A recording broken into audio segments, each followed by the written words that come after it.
దేవుడు ఇచ్చిన మహాకృపను బట్టి దేవుడికి అనేకమైన కోట్లాది వందనాలు స్తోత్రాలు చెల్లిస్తూ ఈరోజు మనం పరిశుద్ధాత్మ కోసము మాట్లాడుతున్నాము. పరిశుద్ధాత్మ బాప్తిస్మం కోసం చెప్తున్నాం. అది ముందుగా దేవుని ఆరాధిద్దాము.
అద్భుత కార్యాలు దేవుడు చేసే దేవుడు కాబట్టి అద్భుత కార్యాలు ఎలా చేస్తారు?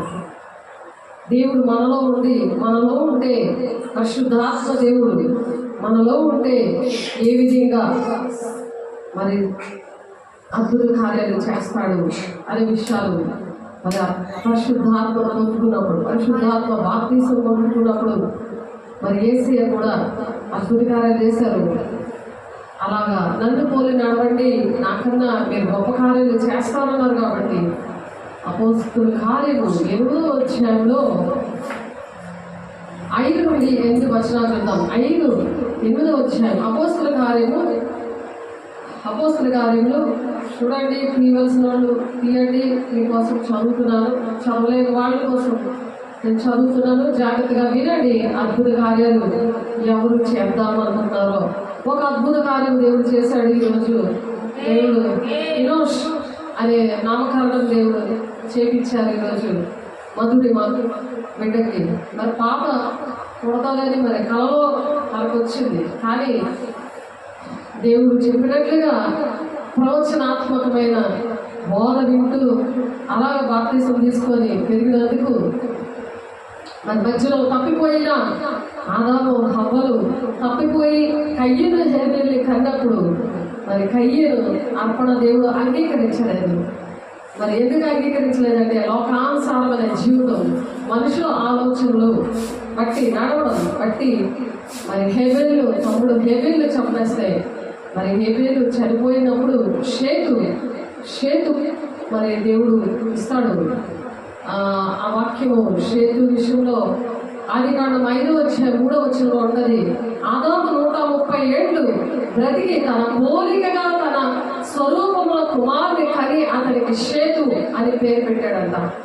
అంటే దేవుడు దీవించాడు. అక్కడ నుంచి ఆ హేబెలుకు బదులుగా, హేబెలు దేవుడు బిడ్డ కదా, దేవుడు బిడ్డగా ఉంటూ కాలికిచ్చాడు, అర్పణిచ్చాడు. ఆ అర్పణే దేవుడికి అంగీకారమైంది. అలాగా మనం ఎలాగ అర్పిస్తున్నాం, మన జీవితాన్ని ఎలాగ అంకితం అవుతున్నాం, మనం ఎలాగ దేవుడికి ఏదైనా సమర్పించుకుంటున్నాం. టైము, డబ్బులు, మనకున్న శక్తి ఎప్పుడైతే అలా సమర్పించుకుంటామో పరిశుద్ధాత్మ ద్వారా అద్భుత కార్యాలు మనం చేయగలుగుతాం. అనేకమైన కుటుంబాల జీవితాలకు ఆశీర్వాదకరంగా మనం ఉంటాం. అలాగా హేబెలుకు ప్రతిగా మరి ప్రతిఫలము దీవించబడి నా షేతుని దేవుడు ఇస్తారు. ఆ షేతు కుమారుడు పుట్టాడు. ఆ షేతుకి కుమారుడు పుట్టాడు. షేతు హేబెల్ ప్లేస్ లో షేతుని కయ్యేది మరి ఆదాము హవ్వలకి ఇస్తాడు 130 సంవత్సరాలు. అంటే ఆశీర్వాదాలు అనేవి ఎప్పుడైనా వస్తాయి, ముసలికైనా వస్తాయి, బాల్యంలోనైనా వస్తాయి. సమూయేలు ఎలా దీవించాడు, పాలు తాగే పరిస్థితుల్లో దేవుడు మాట్లాడాడు, ప్రవక్తగా చేశాడు. మరి అలాగా ఇక్కడ షేతుని ఇచ్చాడంట. ఆదికాండం 4వ అధ్యాయము 26వ వచనంలో ఉంది. మీరు చూస్తే షేతునికి కూడా కుమారుడు పుట్టెను, అతనికి ఎనోష్ అని పేరు పెట్టాడట. యెహోవా నామమున ప్రార్థన చేయగా ప్రపంచమంతటా ప్రారంభించాడట ఎనోష్ వచ్చి. దేవునికి మహిమ కలుగును గాక. ప్రార్థన జీవితం లేని కుటుంబాలకి ఈరోజు ఎనోష్ అలాంటి బిడ్డల కుటుంబాల్లో దీవెనకరంగా ఉంటాడని మధురమాకి గర్భఫలము దేవుడిచ్చే బహుమానము. యవ్వన కాలమందు పుట్టిన బిడ్డలు బలవంతుని చేతిలో బాణముల వంటి వారు గుమ్మముల దగ్గర వాదిస్తారట. అలాంటి వారితో వాదిస్తాడంట. మధురమ యవ్వన కాలంలో దేవుడు గర్భఫలాన్ని ఇచ్చాడు. 127వ కీర్తన 3, 4, 5 వచనాల అది ఉంది. మనం ఆ విధంగా ఇందాక ఆరాధన చేసుకున్నాం. అలాగే దేవుడు ఈరోజు దీవించిన దినము ఆదికాండం 5, 6లో కూడా ఈరోజు కోసం ఉంది. మరి కీర్తనలు 115వ అధ్యాయము 12 నుంచి 15 వచనాల్లో చూస్తే ఆశీర్వాదాలు ఉన్నాయి. అక్కడ ఎవరైతే మరి దేవుడు మాట విని పరిశుద్ధాత్మతో నింపబడి దేవుడికి ఇష్టంగా ఉంటారో ఆశీర్వాదాలు ఉన్నాయి. అలాగే ద్వితీయ దేశం 6వ అధ్యాయం 4 నుండి 9 వచనాల్లో కూడా పరిశుద్ధాత్మను పొందుకొని అద్భుత కార్యాలు చేసే బిడ్డలుగా అనేక కుటుంబాలకు ఆశీర్వాదకరంగా ఉంటారంట. ఎప్పుడైతే దేవుడికి ఇష్టంగా ఉండే ఆయన ఆజ్ఞలు పాటిస్తారో, ఆయనకి ఇష్టంగా నడుస్తారో, ఆయన ఏం చెప్తున్నారో వాక్యంలో అలాగా నడుస్తారో వాళ్ళని దీవిస్తారట. అలాగే కీర్తనలు 144వ అధ్యాయము 12వ వచనంలో మా కుమారులు తమ యవ్వన కాలము ఎరిగి మొక్కల వలె ఉన్నారు, మా కుమార్తెలు నగరమునకు చెక్కిన మూల కమ్మముల వలె ఉన్నారు. అలా ఉంటారట. కుమార్తెలైనా కుమారులైన ఎప్పుడైతే దేవుడికి ఇష్టంగా బ్రతుకుతారో ఆ విధంగా ఉండాలని దేవుడు అద్భుతకాలను ప్రతి ఒక్కరి కుటుంబంలో చూడాలని దేవుడు మనకి ఇచ్చిన ఈ దినాన్ని బట్టి దేవుడికి అనేకమైన కోట్లాది వందనాలు చెల్లిస్తూ అపోస్తలుల కార్యాలు 8వ అధ్యాయము 5 నుండి 8 వచనాలు చదువుతున్నాను మీకోసం. చూడండి, అప్పుడు ఫిలిప్పు సమరయ పట్టణం వరకు వెళ్ళి క్రీస్తును వారికి ప్రకటిస్తున్నాడట. ఫిలిప్పు పరిశుద్ధాత్మతో నిలబడి అలా ప్రకటిస్తున్నాడట. ఎప్పుడైతే మనం దేవుని శక్తిని పొందుకుంటామో, దేవుని ఆత్మను పొందుకుంటామో అప్పుడు దేవుని మాటలు ప్రకటించగలం. ఎందుకంటే బలిపీఠం దగ్గర మరి ఇద్దరు అక్క చెల్లెలు శ్రావణి బాప్తిజం తీసుకొని మన సంకీర్తన అని పేరు పెట్టారు. సంకీర్తనకి మధురిమకి ఇద్దరు కూడా గర్భఫలము బాబు పుడతారు అని ఇద్దరికి చెప్పినప్పుడు ఇద్దరికి కూడా బాబు పుట్టారు. ఇద్దరు కూడా దీవించబడడానికి ఎలా ఉండాలి అని దేవుడు ఈరోజు మాటలు చెప్తున్నారు. జన సమూహంలో విని ఫిలిప్పు చేసిన సూచక్రియలను చూచినందున అతడు చెప్పిన మాటలు యందు ఏక మనసుతో లక్ష్యం ఉంచారట. ఏక మనసు, ఒకే మనసు ఉండాలి. ప్రతి ఒక్కరికి కూడా దేవుని బిడ్డలకి, దేవుని సేవకులతోటి మీకు ఒకే మనసు ఉండాలి. ఒకే మనసు ఉన్నప్పుడు అనేకులను పట్టిన అపవిత్రాత్మలు పెద్ద కేకలేసి వెళ్ళిపోయాట. ఏక మనసు ఉన్నప్పుడు, ఏక మనసులో మరి కుటుంబంలో ఉన్నవాళ్ళు, సంఘంలో ఉన్నవాళ్ళు మరి ప్రార్థన చేస్తున్నప్పుడట అపవిత్రాత్మలు పెద్ద కేకలేసి వాళ్ళు వదిలిపోయాడు. ఇప్పుడు అపవిత్రాత్మలు కుటుంబంలో ఉన్నాయి, సంఘంలో ఉన్నాయి, దేశంలో ఉన్నాయి. ఏదైనా శ్రమ వస్తే ఏడ్చుకొని కూర్చోలేదు కాదు. ఎప్పుడైతే పరిశుద్ధాత్మ పొందుకుంటారో, దేవునికి ఇష్టంగా నడుస్తారో, దేవుని ఆజ్ఞలు పాటిస్తారో వాళ్ళకి ఇచ్చే ఆశీర్వాదాలు, అద్భుతాలు, మహత్కారాలు చేయడం దేవుడు చేశాడు. పరిశుద్ధాత్మతో యేసయ్య నింపబడ్డాడు. యేసయ్య మరి నింపబడ్డాడు. ఆయన ఆ పరిశుద్ధాత్మ బాప్తిసం పొందుకున్నాడు. మరి అలాగా లూకాసు వార్త 4:1 వచనంలో ఉంది ఏంటంటే ఆయన నింపబడ్డాడు. ఆయన దేవుని శక్తితో మరి ఆత్మ చేత అరణ్యానికి నడిపించబడ్డాడు. అక్కడ 40 రోజులు ప్రార్థన చేశాడు. అందుకోసం ప్రాణం పెట్టడానికి, మరి సువార్త ప్రకటించడానికి, అద్భుతకార్యాలు, మహత్కారాలు చేయడానికి దేవుడు మనకు ఒక మాదిరిగా వచ్చినారు భూలోకానికి. దేవుడు కుమారుడే మనకు నేర్పించడానికి ఆ విధంగా వచ్చారు. అప్పుడు శిష్యులు కూడా అలాగే చేశారు. శిష్యులు కూడా అపోస్తలుల 2:4 శిష్యులు కూడా నింపబడ్డారు. మేడగదిలో 120 మంది నింపబడ్డారు. అందరూ పరిశుద్ధాత్మతో నింపబడి వాక్శక్తి అనుగ్రహించిన కొద్దీ అన్య భాషలతో మాట్లాడారు. పరిశుద్ధాత్మ పొందుకున్నారంటే అన్య భాషలతో మాట్లాడేది ఒక గుర్తు. కాబట్టి పరిశుద్ధాత్మ పొందుకుంటే అన్య భాషలతో మాట్లాడతారు. అన్య భాషలు ఎందుకు మాట్లాడాలి అనంటే ప్రతి ఒక్కరు కూడా ఇంట్లోనే, బయట, ఉద్యోగము మరి ఏది చేసినా, ఏ డాక్టర్ అయినా, ఇంజనీర్ అయినా, ఒక జడ్జి అయినా, ఒక సర్కిల్ ఇన్స్పెక్టర్ అయినా, ఒక సబ్ ఇన్స్పెక్టర్ అయినా, ఎవరైనా సరే ఆ వాక్శక్తి వస్తున్నప్పుడు వాళ్ళు ఏది పలుకుతారో ప్రవచన మాటలు వస్తాయి. ఇప్పుడు ప్రవచనంగా పలికిన మాటే ఆ బాబులు ఒకదానికి కారణం. అలాగే అద్భుత కార్యాలు మా జీవితాల్లో దేవుడిచ్చిన 8 బ్రాంచుల్లో అద్భుత కార్యాలు దేవుడు చేయడానికి కారణం అదే. ఎందుకంటే వాక్శక్తి అనుగ్రహించిన కొద్దీ అన్య భాషలు మాట్లాడడం అంటే వాళ్ళు ఏది పలుకుతారో అది జరుగుతుంది అన్నమాట. వాళ్ళు భయభక్తులతో ఉంటారు. వాళ్ళు ఏమంటే అది దేవుడు చేస్తాడు. దేవుడు ఆ ప్రార్థన వింటాడు. ఎందుకంటే అభిషేకం అనేది, పరిశుద్ధాత్మ అభిషేకం అనేది గుర్తది, సూచన. జ్వరం వచ్చిందంటే ధర్మవేత్తం ఎలా చెప్తుందో భాషలతో మాట్లాడటం అనేది పరిశుద్ధాత్మతో నింపబడినప్పుడు, పరిశుద్ధాత్మ బాప్తిసం పొందుకున్నప్పుడు ఆ వాక్శక్తి దేవుడు ఇస్తాడు. కాబట్టి వాళ్ళతో చాలా జాగ్రత్తగా ఉండాలి. భాషలతో మాట్లాడడం అంటే డైరెక్ట్గా దేవుడితోటే మాట్లాడడం అని వాక్యం చెప్తుంది. కాబట్టి వాక్యం అనేది బాగా నేర్చుకొని వాక్య ప్రకారం నడిచినప్పుడు దేవుని ఆజ్ఞలు పాటిస్తారు. సాధారణ చెప్పిన బోధనే వినరు. సాధారణ మాటలు వినరు. ఎందుకంటే వాళ్ళకి తెలిసిపోతుంది. వాళ్ళకి ఆ జ్ఞానేంద్రియాలు తెరవబడి ఉంటాయి. మరి జ్ఞానేంద్రియాలు తెరవడం బట్టి సాధారణ టచ్ చేస్తున్నాడా, దేవుడు టచ్ చేస్తున్నాడా, దేవుడు మాట్లాడుతున్నాడా, సాధారణ మాట్లాడుతున్నాడా, సాధారణ కళ్ళలో చూపిస్తున్నాడా, దేవుడు చెప్తున్నాడు, దేవుడు చూపిస్తున్నాడు. ఇవన్నీ కూడా వాళ్ళకి తెలుస్తాయి. అది జ్ఞానేంద్రియాలు. కాబట్టి వాక్యం వాళ్ళకి అర్థమవుతుంది. దేవుని మాటలు వింటారు, దేవుని ఆజ్ఞలు పాటిస్తారు, దేవునికి ఇష్టంగా నడుస్తారు. వాళ్ళు ప్రతి ఒక్కరు బాధ్యత కలిగి ఉంటారు. ఇంటిలోని, సంఘంలో, దేశము ఎందుకు ఇలా అయిపోతుంది అని ఒక కన్నీరుతో ప్రార్థన చేస్తారు. సంపూర్ణమైన భక్తి కలిగి ఉంది, మాన్యమైన భక్తి కలిగి ఉంది, మనుషులందరి కోసం కూడా ప్రార్థన చేస్తారు. ఏసీ పరిశుద్ధాలతో నిలబడి ఉన్నప్పుడు ఏం జరిగిందంటే ఒక 3:21 ప్రజలందరూ బాప్తిసం పొందినప్పుడు యేసు కూడా బాప్తిసం పొంది ప్రార్థన చేయించుడుగా బాప్తిసం పొంది ఏం చేశాడైనా ప్రార్థన చేస్తున్నాడట. ప్రార్థన చేస్తుంటే ఆకాశం తెరవబడి 22వ వచనం, లూకా 3:21 చదివాను. ఇప్పుడు 22వ వచనం, పరిశుద్ధాత్మ శరీరాకారంలో పావుగానే ఆయన మీదకి దిగి వచ్చిందట. నేను బాప్తిసం ఇస్తున్నప్పుడు కూడా పావులు వచ్చి ఒక 9 వారం ఎస్టేట్ చూసింది ఇక్కడ జనంలో. ఆ మూల స్టేషన్లో అక్కడ ఇవ్వమని చెప్పారు. ఆ వాటర్ వేసే రక్తంగా మారడం, వాళ్ళు పావులు నిలబడడం చూసారు. ఎందుకంటే జ్ఞానేంద్రియాలు తెరవబడతాయి. పరిశుద్ధాత్మను పొందుకుంటేనే దేవుని రాజ్యం, లేకపోతే దేవుని రాజ్యం ఉండదు. అందుకే రోమా 8:9 ఆత్మ లేనివాడు నావాడు కాడు అంటున్నారు. కాబట్టి పరిశుద్ధాత్మని పొందుకోవాలి, పరిశుద్ధంగా ఉండాలి. అప్పుడు వాళ్ళే దేవుని మాట వింటారు, దేవుని లోబడతారు, దేవుని సన్నిధికి వస్తారు, ఎడతెగేసే శరీర రక్తం తీసుకుంటారు, అపోస్తులు 2:42 ప్రకారం బ్రతుకుతారు. వాళ్ళని దేవుడు అపోస్తులుగా వాడుకుంటారు అని 43వ వచనంలో ఉంది.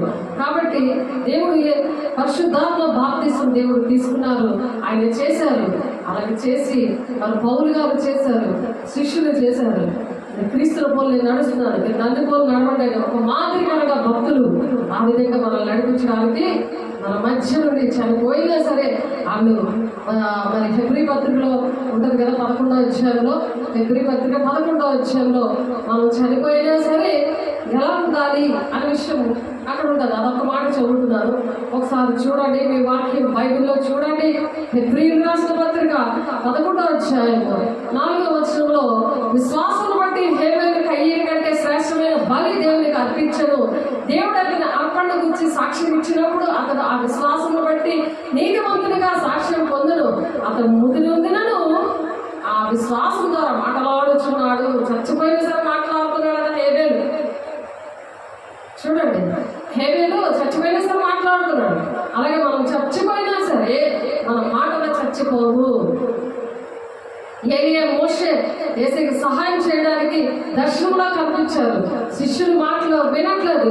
యోహాను, మరి పేతురు, యాకోబు రండి మనం ప్రార్థన చేద్దామని మరి కొండ మీదకి తీసుకెళ్ళినప్పుడు వాళ్ళేమో పడుకుడిపోతుంటే వెంటనే దేవుడు ఆ రూపాంతరం కొండ మీద ఏసీ ఇలా మధ్య ఏసీ ఇలా నిలబడితే ఇక్కడ మోషే, ఇక్కడ ఏలియా ఇద్దరు కూడా చనిపోయారు. కానీ వాళ్ళు ఇప్పుడు హేబేలుకి ఎలాగైతే చనిపోయినా సరే అతను మృదునంది ఆ విశ్వాసం ద్వారా మాట్లాడుచుంటారు. మృదు పొందాడు, చనిపోయినా సరే అలా మాట్లాడుతున్నాడట. ఆ లిస్ట్ అంతా ఫిబ్రవరి 11వ అధ్యాయంలో ఉంది. అలాగే మనం కూడా చనిపోయి కూడా మాట్లాడతాం అన్నమాట. మన మాటలు చచ్చిపోవు. మన ఆత్మ ఏంటంటే వాళ్ళ ఆత్మ ఎలా వచ్చిందో అలాగే మాట్లాడతారు. అందులో నా కొడుకు కూడా 17 సంవత్సరాలు చనిపోయి జైకిరాడు. వాడు కూడా అలాగే మాట్లాడాడు. మహిమ యోహాన్తో మాట్లాడాడు.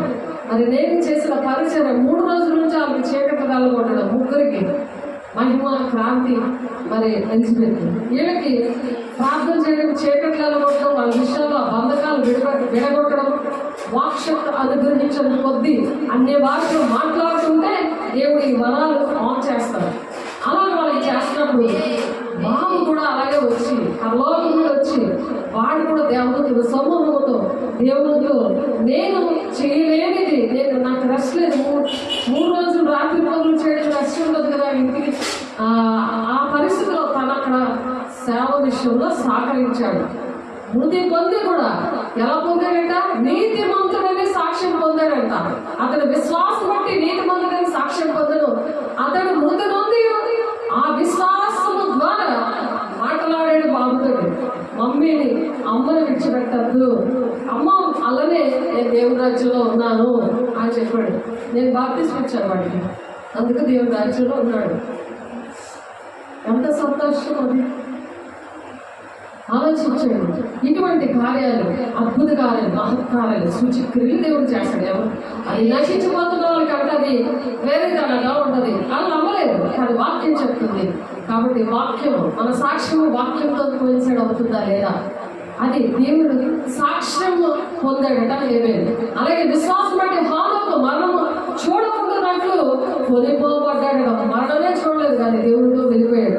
అతను కొనిపోబడినప్పుడు దేవుడికి ఇష్టమే ఉండేది సాక్ష్యం పొందాడు. కాగా దేవుడు అతన్ని కొనిపోయాడు కనుక అతడు కనబడలేదు. హానోకు జీవితం అంతా దేవుడితోనే నడిచాడు, దేవుడితో వెళ్ళిపోయాడు, మరణం చూడలేదు.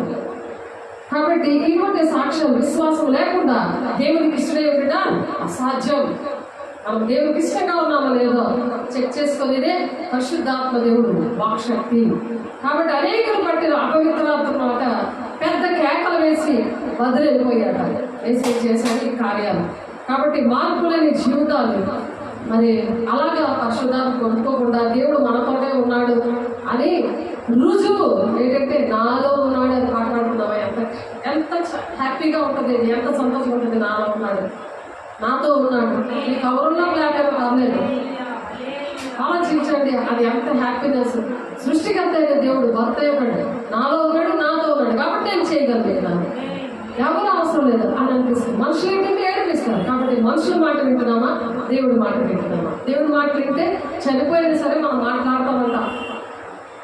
ఇష్టమేనా?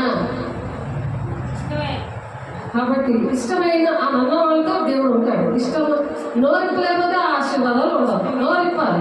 ఇష్టమేనా గట్టిగా చెప్పాలి, గట్టిగా చెప్పాలి. ఇష్టమే అని చెప్పాలి గట్టిగా. గట్టి చెప్తే దేవుడు ఇస్తాడు. దేవుడికి ఇష్టంగా ఉన్నప్పుడు మార్పు లేని జీవితాలట అందరికి ఎటువంటి భయం. ఇప్పుడు మార్పు లేదనుకోండి, ఒకసారి వినాలి. మార్పు లేదని మళ్ళా మార్పు లేదనుకో, అన్నీ కూడా నాకు భర్త లేడు, నాకు పిల్లలు లేరు, నాకు కొడుకు నన్ను ఇలా బాధ పెడుతున్నాడు, నా భర్త ఇలా బాధ పెడుతున్నాడు, నా భార్య ఇలా బాధ పెడుతుంది, అన్నిటికున్న బాధే. ఎవరైతే పరిశుద్ధాన్ని పొందలేదో వాళ్ళ కూడా వస్తాయి. వచ్చినా సరే జయిస్తారన్నమాట. ఏంటో వాళ్ళ జయించలేదు. మన లాంటి వాళ్ళ కుటుంబాల కోసం మనం దేవుడు నిలబెట్టుకున్నాడు. అవే కాబట్టి అలా దేవుడు నింపబడ్డాడు. ఇంకా 4 వచ్చే 1 వచ్చిన మరి పరిశుద్ధాత్మ దేవుడు యేసయ్య నింపబడినప్పుడు మన వద్ద బాప్తిసం, పరిశుద్ధాత్మ బాప్తిసం పొందుకున్నాడు, అలా నింపబడ్డాడు. కాబట్టి లూకా 24:49 పైన వచ్చే శక్తి పొందే వరకు కూడా మీరు సాక్ష్యంగా ఉండలేరు అని చెప్తున్నాడట. మనం సాక్ష్యం చెప్పాలి. నీకు ఎంత అద్భుత కార్యం చేసినా నువ్వు దాచుకుంటున్నావంటే నువ్వు పరిశుద్ధాత్మ పొందుకోలేదన్నమాట. నువ్వు పొందుకున్నావంటే ఆ శక్తి నీలో వచ్చి యోదయ సమయ దేశంలో అంతగా నువ్వు సాక్షిగా ఉంటావు. కాబట్టి దేవుడు శిష్యులతో ఏం చెప్తున్నారంటే, మీరు పైన శక్తి పొందే వరకు మీరు పట్టణంలోనే నిలిచి ఉండండి అని చెప్పాడు శిష్యులు. అప్పుడు పరిశుద్ధాత్మతో అగ్నిజ్వాల అంటే ఆత్మని నింపుకొని వాళ్ళ వాక్శక్తి అనుగ్రహించిన కొద్ది అన్ని భాషలు మాట్లాడారు. అక్కడ 18-16 దేశాలు దగ్గర వచ్చారు కానీ వాక్శక్తి అనుగ్రహించిన కొద్ది అన్ని భాషలు మాట్లాడుతుంటే, ఏంటి మా భాష మీరు మాట్లాడుతున్నారేంటి, మీ భాష అదే అన్నారు. అలాగే నాకు కూడా ఇక్కడ కవిత మరి తన పిల్లలకి బాప్తిసాలు ఇచ్చినప్పుడు వాళ్ళు కూడా భాషలతో మేము మాట్లాడుతున్నప్పుడు, మేము నలుగురు మాట్లాడుతున్నప్పుడు ఇంట్లో అక్కడ అన్యులు తల్లిదండ్రులు వాళ్ళు మీరేంటి వాళ్ళు పడుకున్న వాళ్ళు వచ్చేసి పరిగెట్టుకుని వచ్చేసి, ఏంటి మీరు బెంగాలీ మాట్లాడుతున్నారేంటి, మీకు బెంగాలీ రాదే, మా అమ్మాయికి రాదే, మీకు కూడా రాదు కదా, మీరు అలా మాట్లాడుతున్నారు, బెంగాలీ మాట్లాడుతున్నారేంటి, ఒడియా మాట్లాడుతున్నారేంటి అని అడిగారు. ఏంటంటే ఇది ఎక్కడైనా సరే భూమి గంతముల వరకు మనం దేవుడు మాటలు ప్రకటించాలని దేవుడు ఆ భాష వర్ణిస్తారు, ఆ వాక్శక్తి ఇస్తారు. వాక్శక్తి ఇస్తే అది ఎక్కడ ఎంత దూరమైనా వెళ్ళిపోతారు. మరి అన్ని పనులు చక్కబడతారు అన్నమాట. ఎక్కడ దేవుడు పని ఉన్నదో దేవుడు చెప్తాడు, ఎక్కడ దేవుడు పనిస్తారో అక్కడ ఎంత పాడైపోయిన ఏరియా, శాపగ్రస్తమైన ఏరియా ఈ జరుగుతుంది. పాడైపోయి మరి చెడుపులు, చిల్లలు, వ్యభిచారము, తాగుడుతో ఆడవాళ్ళు కూడా చేస్తారు ఆ పనులు. అలాంటి హత్యలు జరిగే ప్లేస్లో దేవుడు ప్రశాంతంగా చేశాడు. ఇది ఇక్కడ పరిచయం చేసినందుకు దేవుడు అలాగే చేశాడు. ఆ కార్యాలు చేసింది ఎవరంటే పరిశుద్ధాత్మ దేవుడు. పరిశుద్ధాత్మ బాప్తిసం పొందుకున్నప్పుడు వాక్శక్తి అనుగ్రహించిన కొద్దీ అన్ని భాషలతో మాట్లాడినప్పుడు దేవుడు ఇస్తారు. నేను అడిగినప్పుడు దేవుడు ఇచ్చారు. అప్పుడు దేవుడు మరి అనేక మందికి కూడా ఆ విధంగా ఉండాలని దేవుడు ఆశపడుతున్నారు. అలా శక్తి పొందుకోకుండా మనం ఏ విషయాల్లో కూడా మనకి జయం ఉండదు, మనం జీవించలేము. ప్రతి ఏది చిన్న వేదన వచ్చిన కన్నీరు కలత, మరి హృదయంలో వేదన దుఃఖం ఉండిపోతుంది. అదే పరిశుద్ధాన్ని పొందుకొని ఆ పరిశుద్ధాత్మ బాప్తిసం పొందుకున్నప్పుడు అగ్నికాంతి కూడా అగ్ని బాప్తిసం తీసుకున్నట్టు దేవుడు కళలో చూపించారు. అంతవరకు కూడా సాతాను కళలు వచ్చేవి. దుష్టుడు సాతానుడు అలాగా కళలో కనబడేవాడు. కళలో కనబడిందంటే అది ఒంట్లో ఉన్నట్టు లెక్క. ఆ ఒంట్లో ఉన్నవన్నీ కూడా ఆ అగ్ని బాప్తిసం తీపించాడు దేవుడు. పెద్ద నదిలోనే అగ్ని గుండం లాంటి ఒక పెద్ద గుండం లాంటి అందులో పడిపోతే ఆ వాటర్ వెచ్చగా అయిపోయింది. అలాగా దేవుడు మరి అప్పుడు ఎప్పుడు పొందుకుందో ఒక 2-3 సంవత్సరాల క్రితం పొందుకుంది. దగ్గర 5 సంవత్సరాల క్రితం పొందుకుంది. అప్పటి నుండి కూడా దేవుడు అగ్నిల పరిచర్యలో కుటుంబంగా వాడబడుతుంది. ఎందుకంటే ఒక బాధ్యత వస్తుంది. అది కుటుంబం పట్ల సంఘం పట్ల ఒక బాధ్యత వస్తుంది అన్నమాట.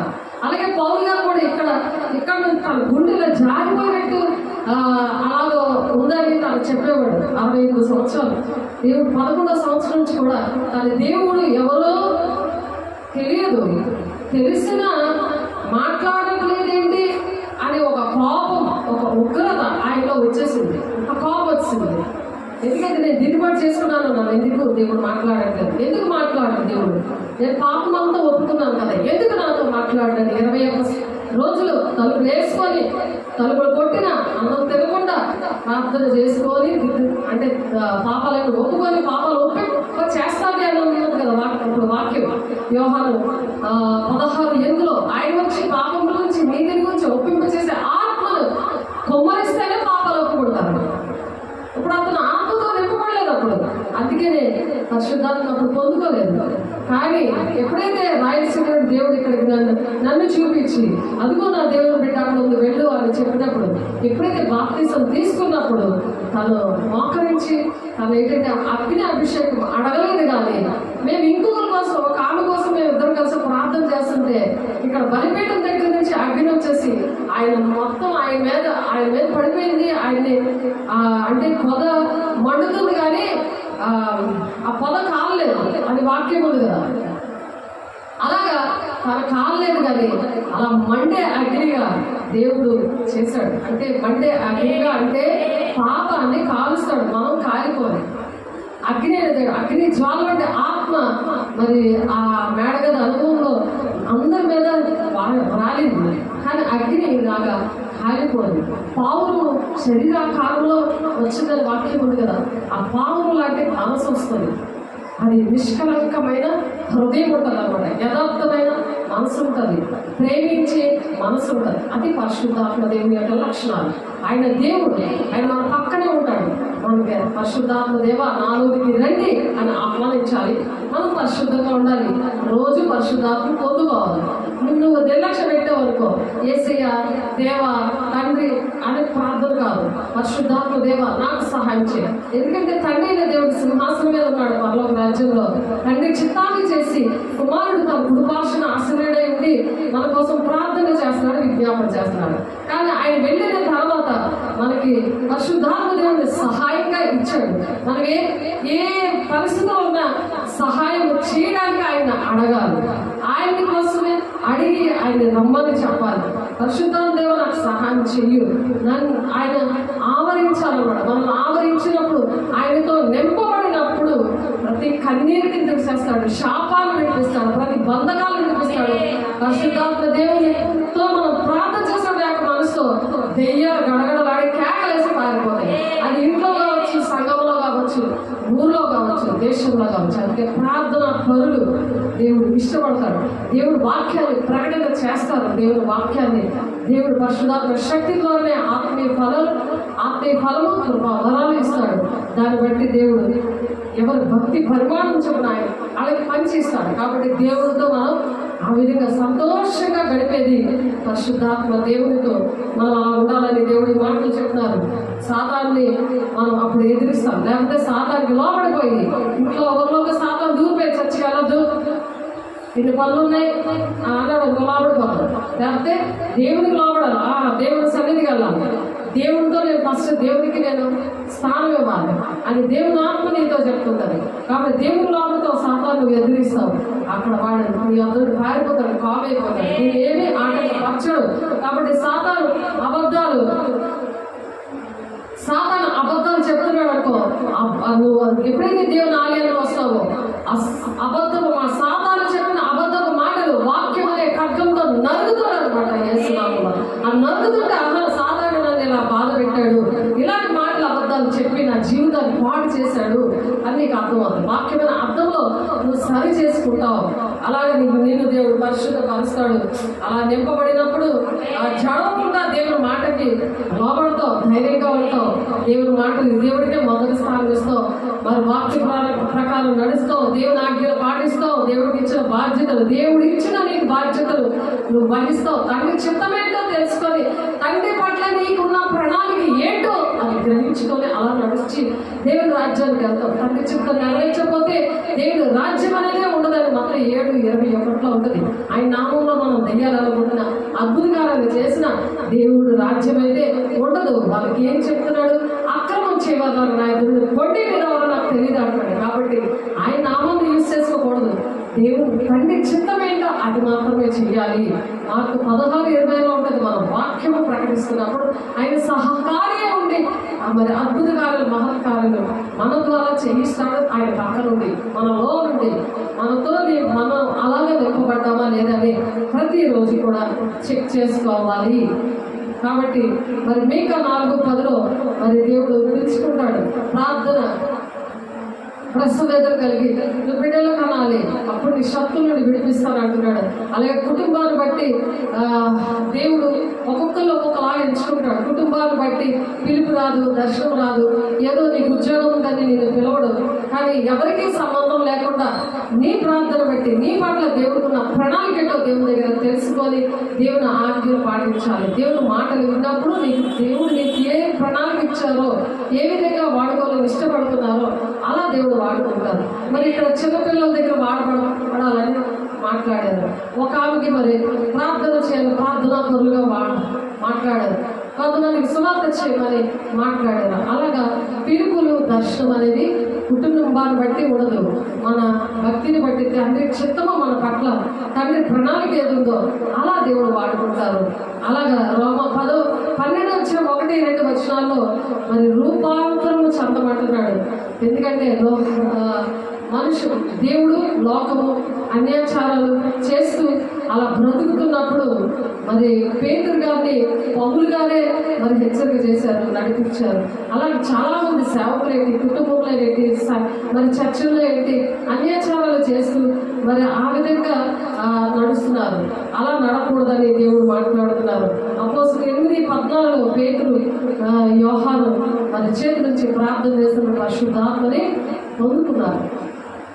అలాగా ఎవరైతే దేవునాత్మ పొందుకోవాలని ఆశపడుతున్నారో పరిశుద్ధాత్మ ఆ విధంగా పొందుకోవాలని దేవుడు ఆశపడుతూ ఈ మాటలు ముగిస్తున్నారు. ప్రార్థన చేసుకుందాం.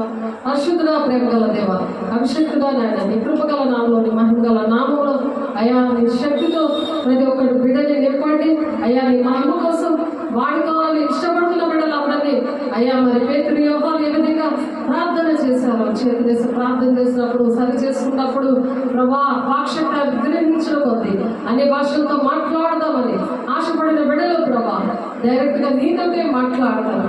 నేను ప్రతి ఒక్కరూ నేను భాషలో అయా నేను మాట్లాడాలి అని అయ్యా పౌరులు చెప్తున్నాడు. అయ్యా మీకంటే ఎక్కువగా నేను మాట్లాడుతున్నాను, నేను సాక్ష్యం ఇస్తున్నాడు. అయ్యా అట్టి కృపణ, అట్టి మహిమను, అట్టి అభిషేకాన్ని మా మీద కుమ్మరిస్తున్నందుకు కొరతలే నాలుగుతో మమ్మల్ని నింపి అయ్యా అనేకమైన అద్భుతకరమైన సాక్ష్యాలు, ఆశ్చర్యకరమైన సాక్ష్యాలు మాకు అనుగ్రహించినందుకు అయ్యా మీకు కోట్లాది వందనాలు స్తోత్రాలు చెల్లిస్తుంది. వేసే పరిశుద్ధ నామములో బ్రతులు ఆడు వేడుకుంటున్నాం తండ్రి. ఆమేన్.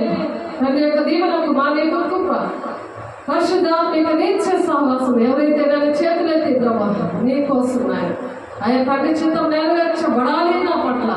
నేను పరిశుద్ధాత్మ బాప్తీసం పొందుకుంటాను. వాక్శక్తి అనుగ్రహించిన కొద్దీ అన్య భాషలతో నేను దేవునితో డైరెక్ట్ గా నేను మాట్లాడుతానని ఎవరైతే ఆశపడుతున్నారో అది మనుషులకు కానీ సాతానికి కానీ అర్థమవ్వదు.